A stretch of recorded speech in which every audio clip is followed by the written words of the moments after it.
Se vocês quiserem se assentar um pouquinho, só para me pregar um pouquinho. É o ponto B da guia profética. A apostasia irá entrar numa marcha crescente. Uma onda de humanismos e falsos sentimentos de empatia. As mentes sem temor a Deus, desprovidas de racionalidade espiritual, buscarão encontrar meios de coadunar os princípios do Criador com os modismos atuais. Tudo se fará na onda de uma linguagem unificante, pacifista, moderadora, politicamente correta. Não sou contra esses termos, desde que eles sejam carregados de verdade e interesse de sentimentos puros. Amar ao próximo e respeitar as diferenças é uma coisa. Torcer a vontade exposta pelo Criador com a finalidade de excusas é outra. Não devemos esquecer que as Escrituras afirmam que homens amantes de si mesmos, avarentos e que procuram seus próprios interesses, estariam entre nós e se banqueteando. Este é um tempo para estar atento, pois será uma onda que surgirá muito forte. E o ponto C da pauta profética diz assim: em contrapartida, vejo um tempo de muita maturidade se levantando na terra.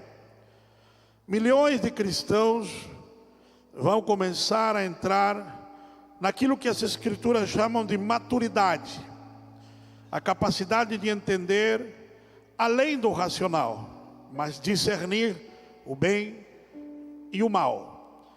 Uma abundante graça será derramada. Começará por uma fome pelo entendimento real das Sagradas Letras. Será uma onda maravilhosa de revelação e mergulhos profundos nas águas da sabedoria eterna. Essa sabedoria trará uma visão renovada e uma perspectiva maravilhosa do Cristo ressurreto.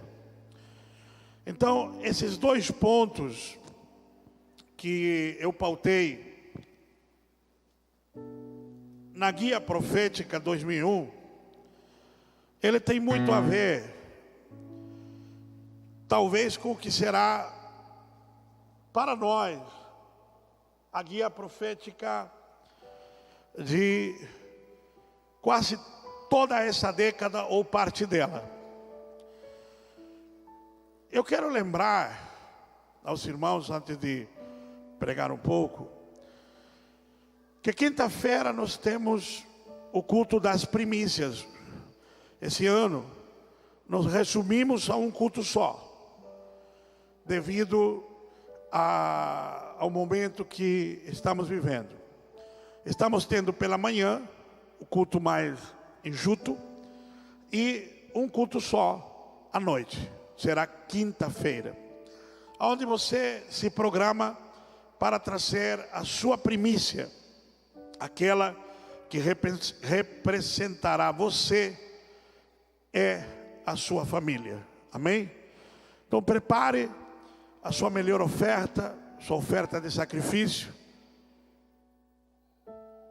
E quinta-feira nós teremos este culto, é o 7º dia do ano.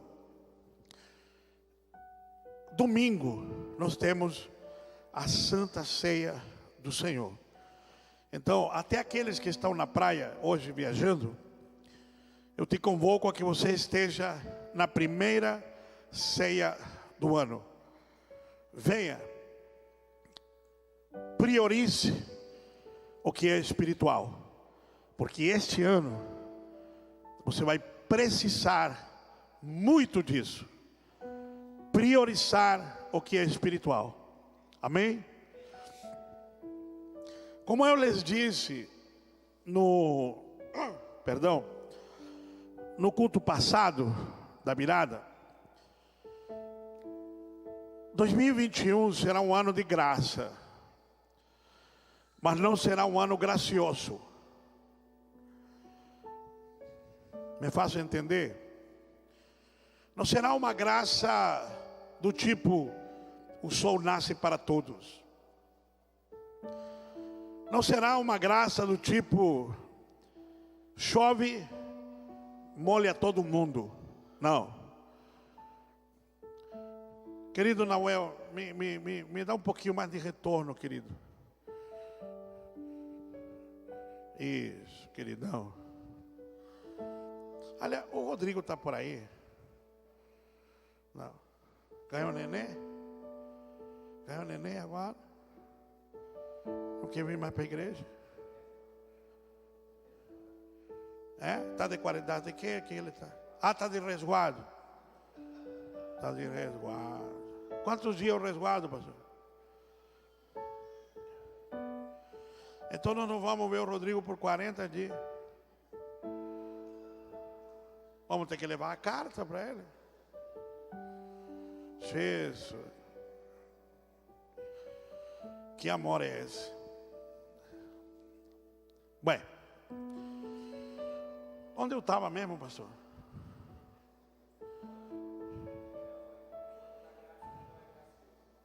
Ah, que bom. Eu só queria saber se você estava no culto também.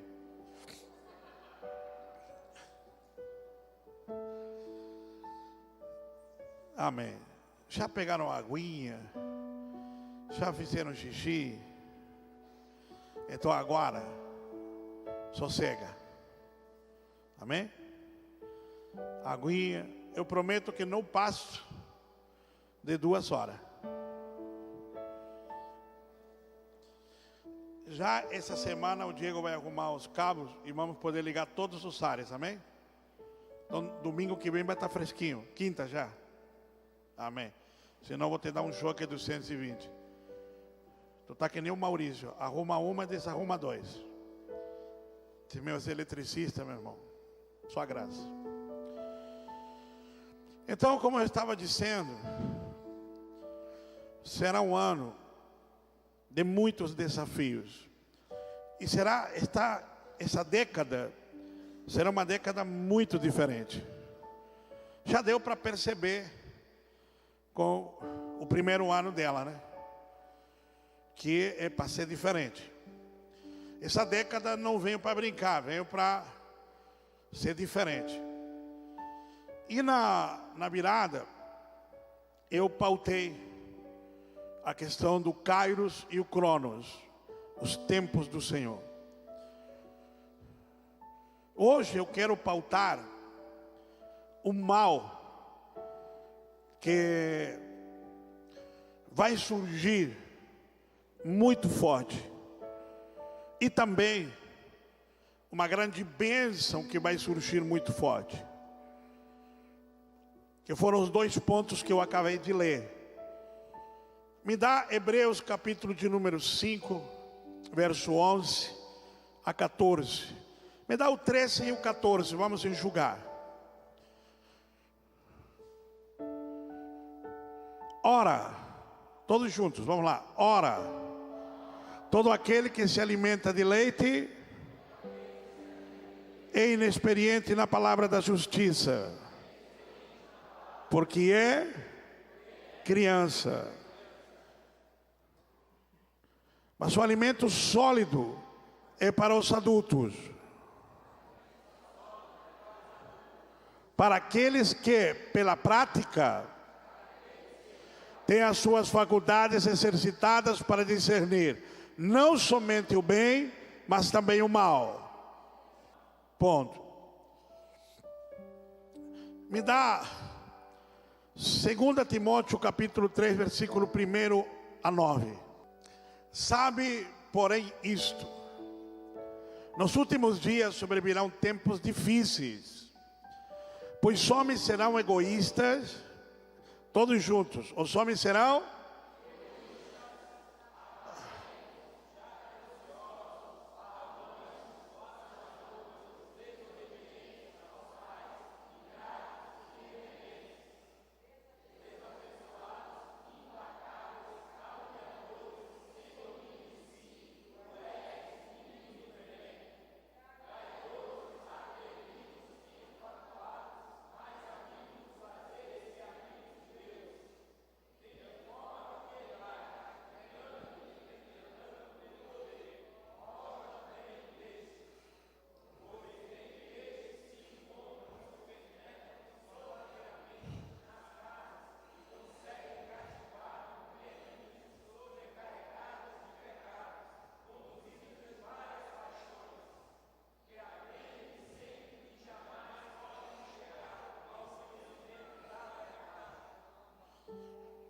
Eu não tenho tempo de lhes falar sobre as mulherzinhas carregadas de muitas paixões. Não pense que está falando aqui só de mulher, tá? Um dia eu vou lhes trazer uma pregação só sobre essa frase. Aqui está falando sobre o espírito de Jezabel e o espírito sensual e o espírito religioso. São três espíritos que trabalham nas pessoas ao mesmo tempo: sensualidade, controle, domínio religioso. Não tenho tempo de falar isso hoje. Isso é para uma ministração de uma semana mais ou menos. Mas eu lhes devo essa, eu vou lhes ensinar isso. Isso é terrível no reino dos céus. O espírito de controle, ele trabalha com o espírito da sensualidade. E não é só em mulher. E não tem nada a ver com homossexualismo. É sensualidade espiritual. Esse texto aqui, volta um pouquinho. A mulherzinha, repita comigo, vem cá, mulherzinha.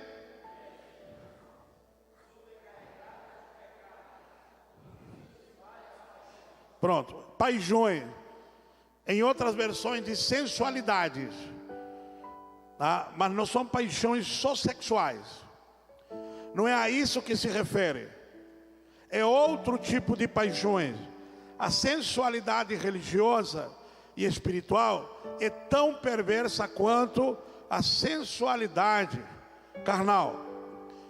O problema dos que estudamos a Bíblia com a mente latina ou com a mente ocidental, perdemos o que os apóstolos e profetas queriam dizer quando usavam frases como esta.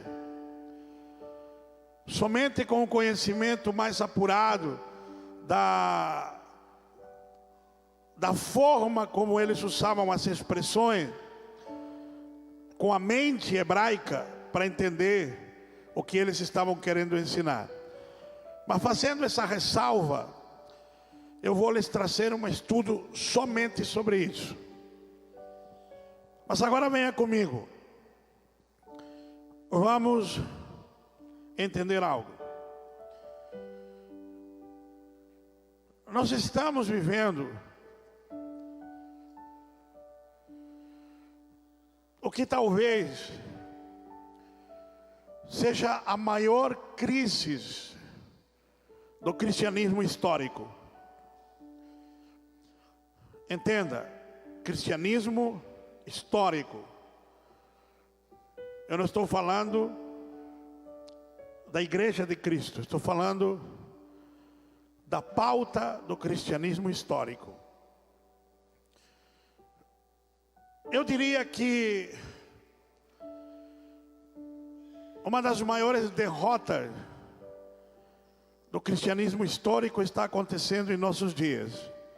Isso é um fenômeno. Se os reformadores dessem uma passada pelo planeta Terra, talvez eles teriam se arrependido de tentar reformar alguma coisa.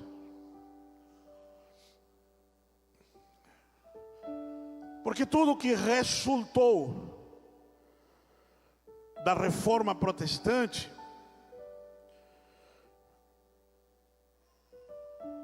está acabando. Eu vejo um movimento melancólico por tentar salvar o que o cristianismo histórico perdeu. Que é o que nós estamos fazendo nesses dias, lutando para impedir que o aborto seja permitido nas nações cristãs. Uruguai já aprovou o aborto. A Argentina já aprovou o aborto. Vários estados dos Estados Unidos já aprovaram o aborto. E não me estranharia que logo logo o Brasil venha aprová-lo. Oramos para que não. Isso é uma desgraça. Mas o que eu quero dizer?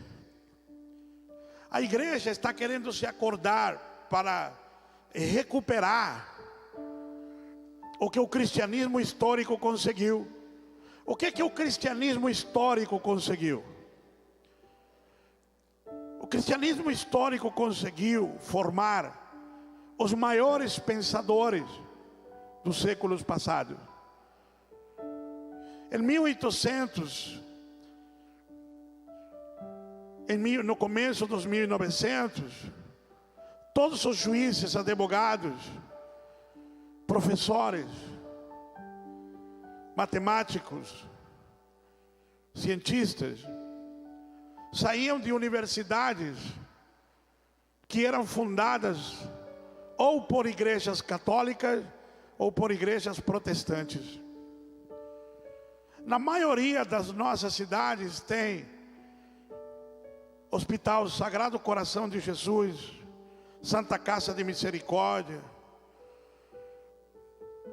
Tem, me lembre outro hospital aí. Enfim, tem muito hospital com nome cristão. Isso são marcas do cristianismo histórico. Essas são conquistas do cristianismo histórico. Natal, Páscoa, são datas que têm a ver com o cristianismo histórico. Por exemplo, quem tem mais de 45, 50, deve lembrar que lá atrás o adultério era penalizado com a lei. Adultério era crime. Mas quando alguma lei tirou do adultério o crime, ninguém protestou, amém? Amém? Ninguém achou absurdo. Por que vamos prender os adúlteros? Quebrou um contratinho de casamento, mas tudo bem. Então agora, lá atrás, foi uma picada de mosquito. Agora estão matando nossas crianças no ventre da mãe. Está entendendo? Então quando a picada de mosquito não doeu e ninguém reclamou, então agora estão matando as crianças no ventre de nossas mães. Então o cristianismo histórico está sumindo. Em muitas escolas não se diz mais pai, mãe, é cuidador, cuidadora. Meu cuidador, minha cuidadora. O dia do meu cuidador. E aí você diz, amém. Então tudo que o cristianismo histórico construiu ao longo de 500 anos está indo a pique. Um dos maiores representantes do cristianismo histórico é o Papa. E como se os argentinos já não tivessem criado Che Guevara, Maradona, agora me fizeram esse Papa anticristão. Acho que alguém deveria perguntar, pode vir coisa boa de lá?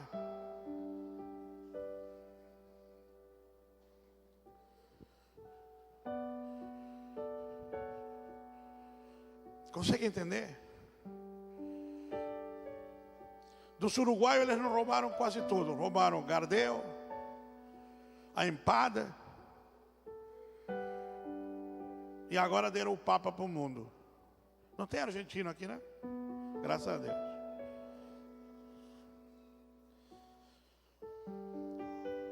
Então, o que eu quero dizer com isso, querido? Olhe para cá, por favor. Que o cristianismo histórico, ele está em decadência total. Nenhuma universidade mais lança teólogos. Por exemplo, Harvard iniciou para ser uma faculdade de teologia. Vai ver se ele lança um teólogo. Se lança um teólogo, é ateu.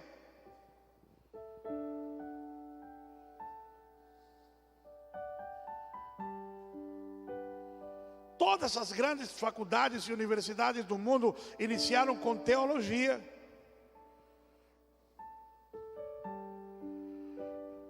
Agora, todo ano, eles formam advogados anticristãos, jornalistas anticristãos. Eles trabalham para formar anticristãos. Então, nossos juízes são anticristãos. Porque quem se forma em direito, possivelmente vai ser juiz um dia. Desembargador. Vai concorrer a algum cargo político. Irá parar nas nossas casas de leis. São das nossas universidades que saem aqueles que criam nossas leis. E o cristianismo histórico não se deu conta que 500 anos de conquistas estão assim sumindo. Esse ano nós experimentamos. Não vai ter culto. E não vai ter culto.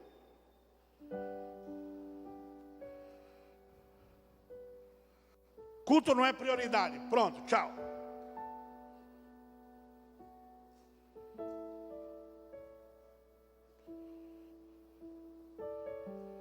E lá vai a igreja, fica em casa. Consegue entender a fragilidade disso? E isso é, de novo lhe digo, a picada do mosquito. Porque quando você não sente a dor da picada do mosquito, calma. Porque quando vier a coisa pior, aí vai doer. Agora no Natal, foi feito uma ué. Vamos punir, vamos prender, vamos multar. No ano novo não aconteceu nada. No carnaval não vai ter problema, mas na Páscoa vai ter alguma proibição. Cuidado, a Páscoa. Por quê?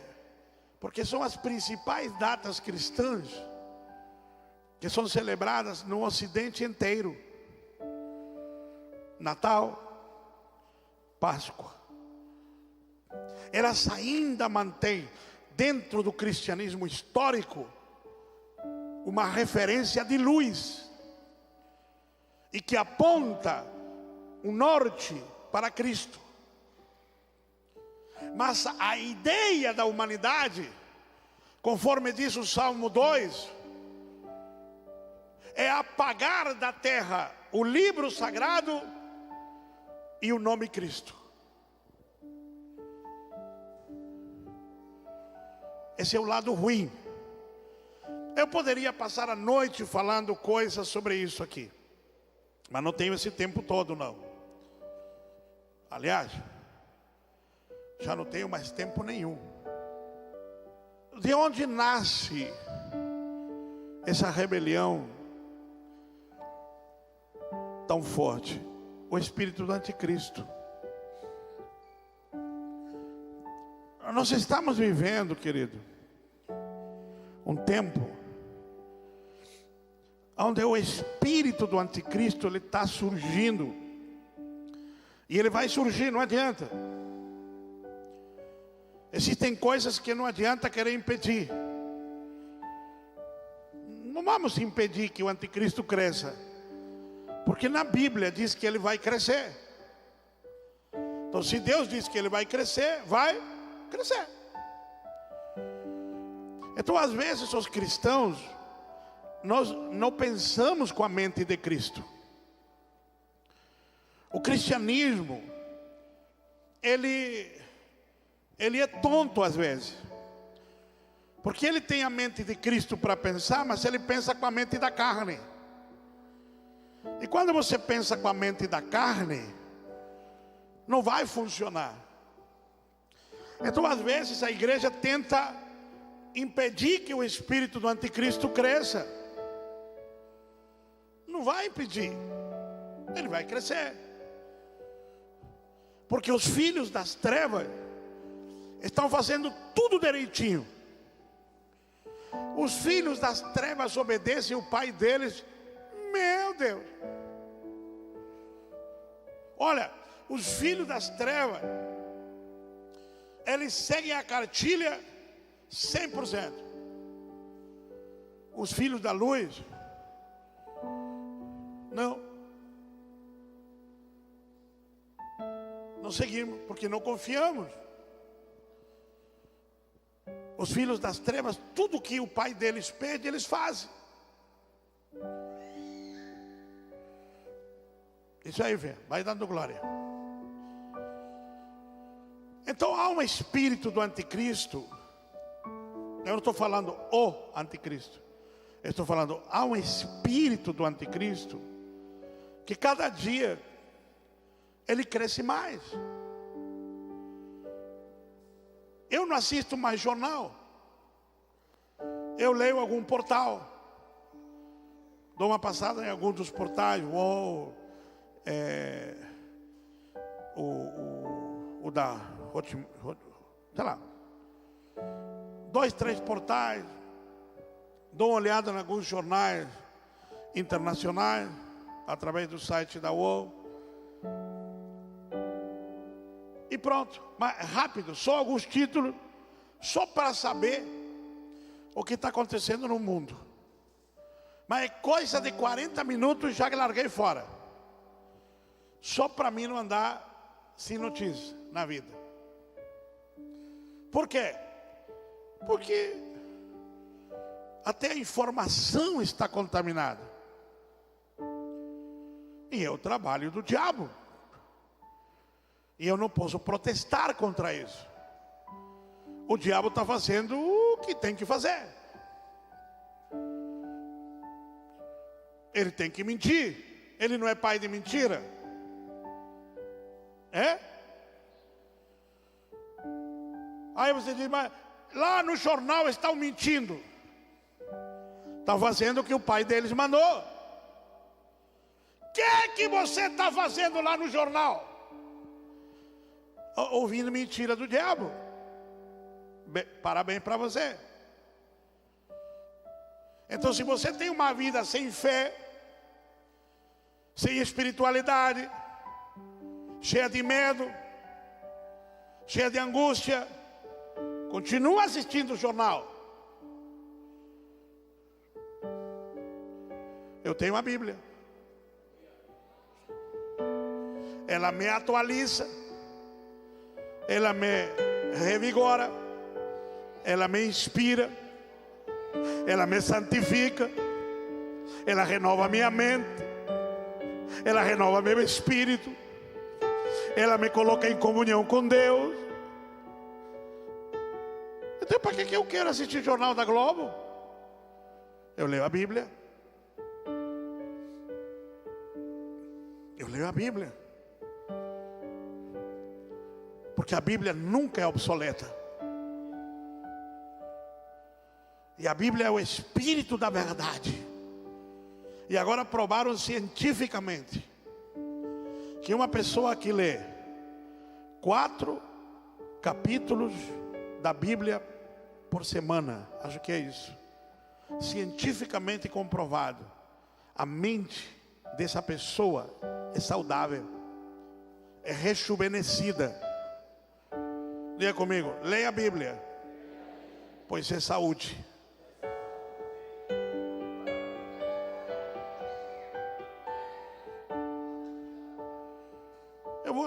assistir jornal para ficar deprimido?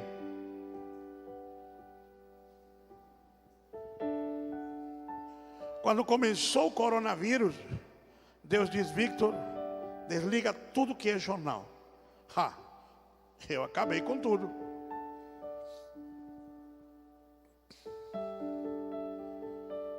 Por quê? Porque o espírito do anticristo está por aí, mentindo, enganando, torcendo a verdade. E você vai se humanizando.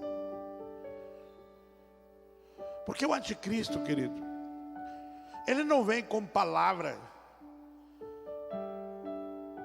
tipo, negue a Deus. Não. Ele que nem a serpente. Ele vem com palavras suaves, tipo amor, tolerância, aceitar as classes excluídas, as minoritárias. Então o espírito do anticristo, ele te sensibiliza. E aí você diz assim: uau, é por aí. Uau. Você diz: meu Deus, está certo. Nós temos que ser mais humanos. E eu escrevi ali na pauta: eu não sou contra isso. Eu não sou contra isso quando a raiz disso é a verdade. Agora, quando a raiz disso é a mentira, e homens amantes de si mesmos, avarentos, orgulhosos, depravados, mentirosos, usam essas palavras para sedar a tua mente e te arrancar da verdade, aí eu sou contra. Por isso que nesse tempo, viu, se você não ler a Bíblia e não tiver com o Espírito Santo da mão, tem muito crente que vai dançar. Já tem aos montes. Eu e minha esposa ouvimos de um pastor, não é pastor, é pastorzão, um apóstolo. Ele diz: pastor, enviei meu filho para a universidade, foi a pior coisa que eu fiz. Meu filho está ateu, contra mim, contra a família, contra a igreja, está contra tudo.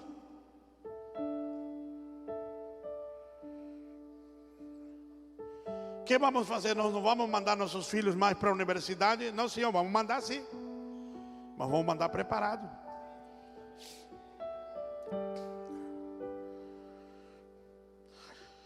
Então, pastor, qual é a solução de tudo isso? Qual é a solução? Coloquei aqui assim: o espírito do anticristo, o crente e a apostasia mundial. O que o crente vai fazer com o espírito do anticristo e com a apostasia que está surgindo? O que é apostasia? Apostasia não é o mundo que pode apostatar. Diga comigo: apostasia não é o mundo que pode apostatar. Quem é que pode apostatar? É o crente. Porque a apostasia é negar a fé. O mundo tem fé? Não. Quem tem fé? E o que é apostatar? É negar, diga comigo, é negar a santa doutrina. Qual é a santa doutrina da Bíblia? Eu sei. Não usarás calça de mulher. Não, essa não. Não usarás a barba do Jabez. Eu acho que essa vale.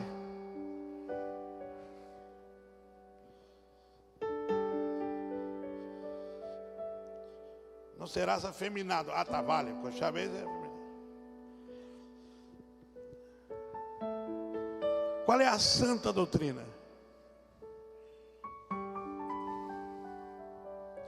Se alguém me discernir qual é a santa doutrina, eu lhe dou um beijo na testa.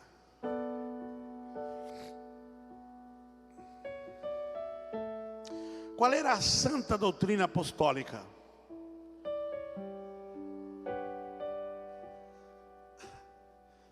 Um bando de crente não sabe qual é a santa doutrina apostólica. Qual era o credo apostólico? Ah, eu sei. Deus credo. Não é esse também. Qual era o santo credo apostólico? Diga comigo, a doutrina da salvação pura, única e suficientemente pela cruz de Cristo. Então, quando alguém te perguntar qual é o credo apostólico, você vai repetir o quê?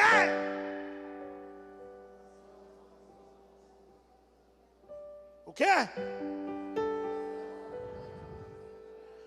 Salvação única, pura e exclusivamente pelo sangue de Cristo na cruz.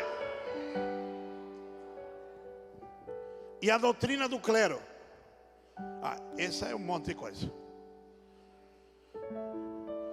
Mas a doutrina dos apóstolos era salvação pela fé em Cristo Jesus. Não é por obras, é por fé. E isto não vem de vós, é dom de Deus. O que é a fé? Não, a salvação. Este é o credo apostólico, santo credo apostólico. O que a igreja pregava lá em Atos. Arrependei-vos. Do que eles tinham que se arrepender? Do judaísmo. Arrependam-se do judaísmo. Arrependam-se das religiões vãs. Batizem-se, serão libertos de vossos pecados. E agora comecem a viver a salvação pela fé em Cristo Jesus.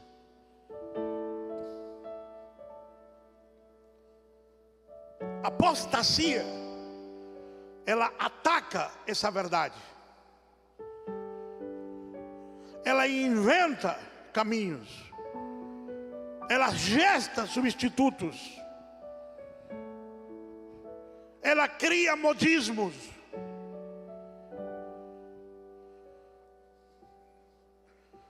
O que é que nós vamos fazer, pastor? Como é que nós vamos enfrentar? Eu disse a vocês, eu li Hebreus, que está vindo um tempo onde você não será dado alimento sólido. Diga comigo, alimento sólido.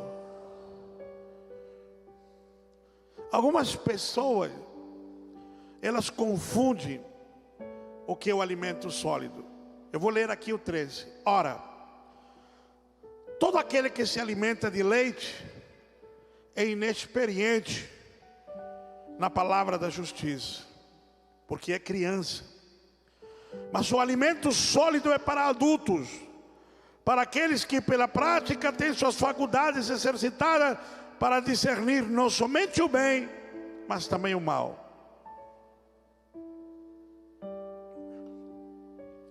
O que é o alimento sólido? O alimento sólido é o alimento que te leva a viver o cristianismo e a fé de forma intuitiva. Diga comigo, o alimento sólido te leva a viver a fé de forma intuitiva, discernindo bem e mal. O cristianismo tabelado, que segue normas preformadas, o autor aos Hebreus chama ele de leite. Leia os próximos versículos e vai ver.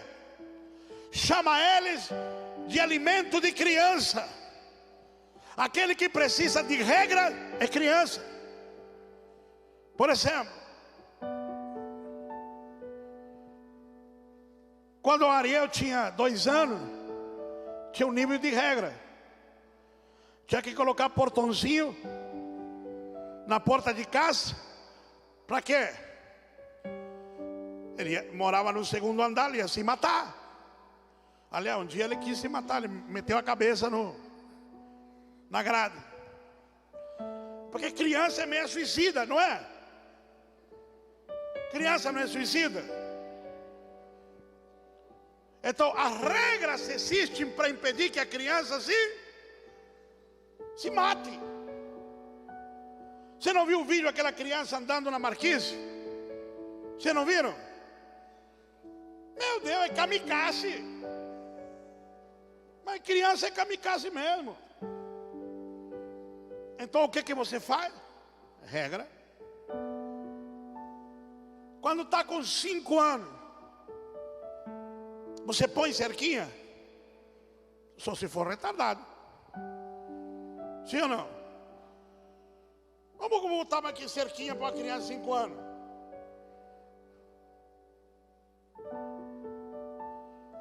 Com 2 aninhos, ou chinelo, neném. Com 5 anos. Ou a cinta, neném.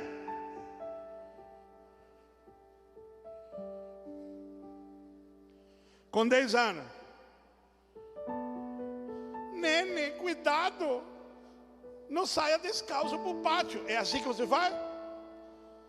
Ah, neném, vai jogar bola um pouco, rapaz. Vai lá brincar com os piá. Não é assim? Com 15 anos.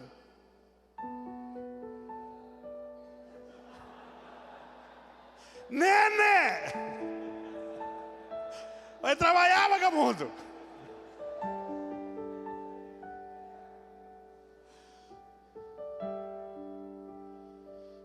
Então tem igreja que acha que os crentes é a vida inteira beber. Então a vida inteira é doutrininha. Nenê, cuidado. Não vai em tal lugar. Cultos inteiros pregando para os crentes. Não faça, não toque, não beije, não isso, não aquilo. Cuidado com aquilo. Por quê? Porque é? Porque é? E qual é o alimento sólido? Aprenda a viver com o Espírito Santo. Aprenda a se conectar com a palavra. Você não precisa ligar para o pastor e perguntar se pode ou não pode. O próprio Espírito testemunha no teu espírito o que é a verdade. E o próprio Espírito te conduz a águas de verdade. E te alimenta e te mata a sede na verdade.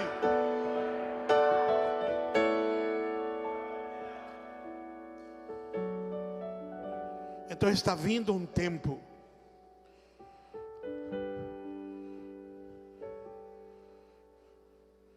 Está vindo um tempo, querido, onde vai surgir uma fome pelo alimento sólido.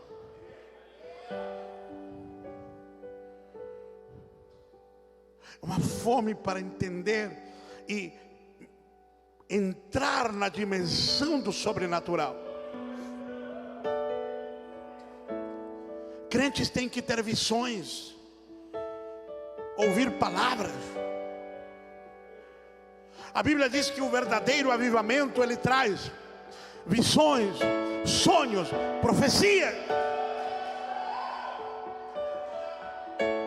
O verdadeiro cristão ele vive mais Nárnia do que na terra. O verdadeiro cristão ele anda com a cabeça arrebatada.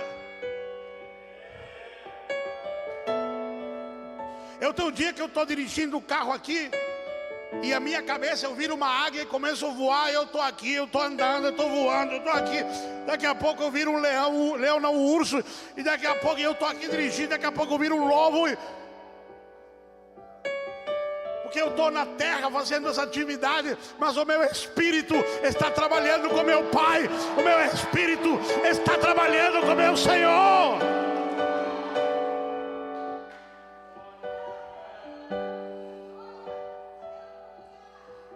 estou andando aqui na terra, mas meu espírito, ele não está aqui. Ele está trabalhando nas dimensões espirituais, com aquele que me chamou das trevas para a maravilhosa luz.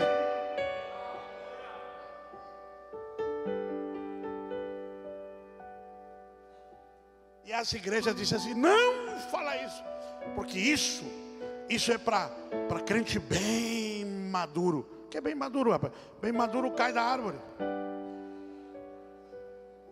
Isso é para crente que tem fé, que se renova, que se alimenta, que busca a verdade, que interage com Jesus.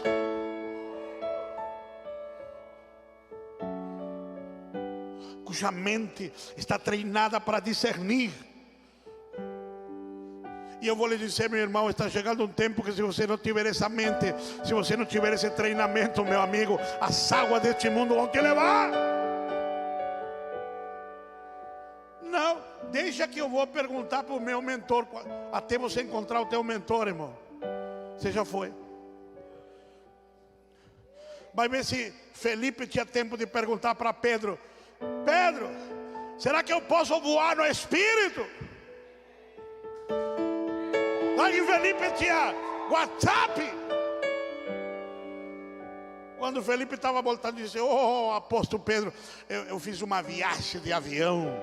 Que avião, rapaz? Que é isso? Eu voei nas asas do Espírito.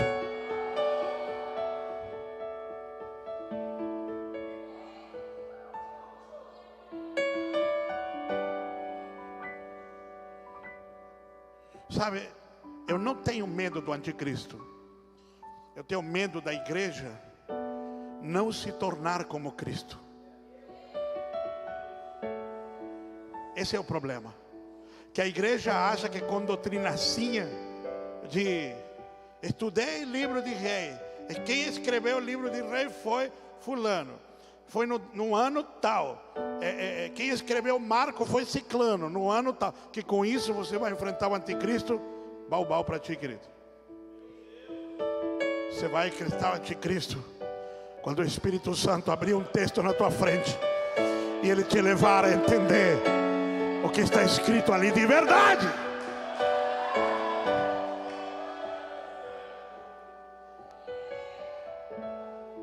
Quando a tua cabeça for sugada pelo Espírito, aí a coisa começa a ficar grossa. Aí o caldo engrossa, aí o mocotó engrossa. Aí você não vai precisar que ninguém te diga: Nene, acorde, Nene. Nene, não fique pegando a vizinha, Nene. Não, porque o Espírito Santo vai te agarrar, Nene. E até a tua carnalidade, você vai querer virar carnal, mas ele te agarra, ele te mata, ele te exprime. Você perde até o que não quer perder. Porque quando ele te mergulha, ele te limpa. Não é você que se limpa. Tem crente que passa a vida tentando se limpar e está mais sujo ainda.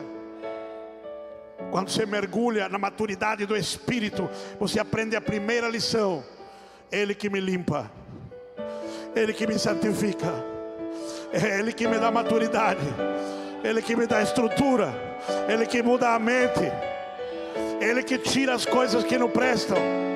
É Ele.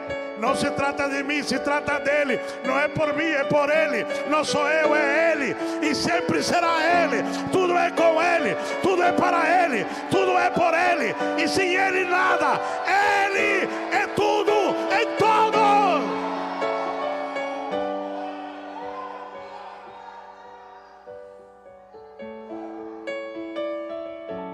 Ele é tudo em todos.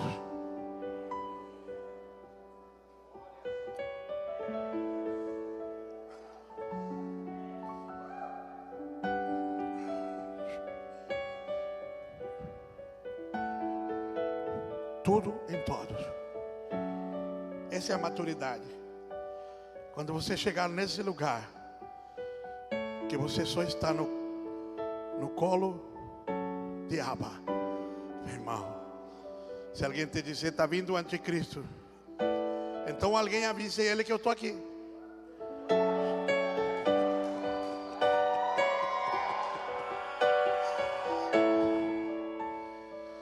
É desse cristianismo que o diabo tem medo.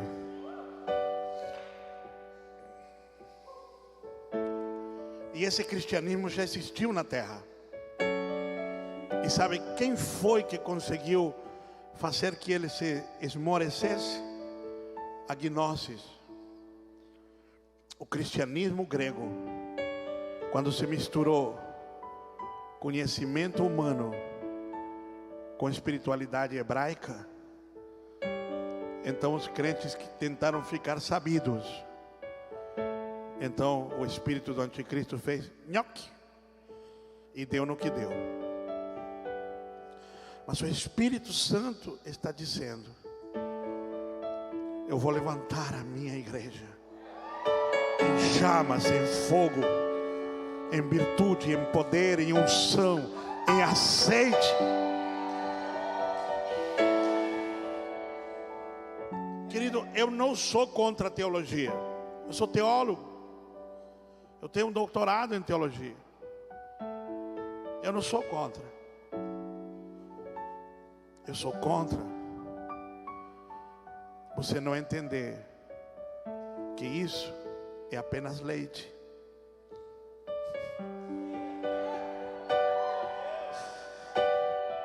E que o alimento sólido, quem te dá são anjos. Sabe quem deu o alimento sólido a Moisés? Anjos. Sabe quem deu o alimento sólido a Elias? Anjos. Sabe quem dava alimento sólido a Jesus? Anjos. Sabe quem deu alimento sólido a Paulo? Anjos. Sabe quem dava alimento sólido a João? Anjos. Vai chegar o tempo que você vai estudar na mesa com os anjos. Este é o tempo, meu irmão. É o tempo do sobrenatural. É o tempo do poder. É o tempo do Espírito Santo agir e interagir com a noiva. Então o Espírito e a noiva dizem: vem, ó Maranata, ora vem, Senhor Jesus.